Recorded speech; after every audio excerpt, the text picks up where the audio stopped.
Wagah border پر یوم پاکستان کی خصوصی تقریب کے دوران گونجنے والے ملی نغموں نے جہاں عجب سما باندھے رکھا، وہیں جذبہ حب الوطنی سے سرشار تقریب کے شرکاء کو جھومنے پر بھی مجبور کر دیا۔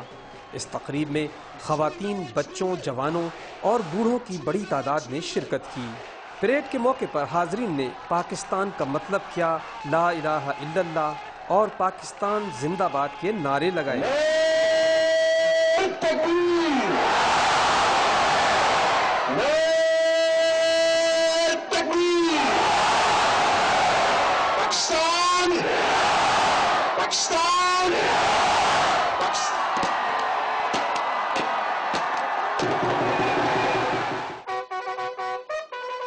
تقریب کے دوران پورا اسٹیڈیم پاکستان زندہ باد کے فلک شگاف نعروں سے گونجتا رہا، جو اس بات کا مظہر تھے کہ پوری قوم سرحدوں کی حفاظت کے لیے اپنی فورسز کے شانہ بشانہ کھڑی ہے۔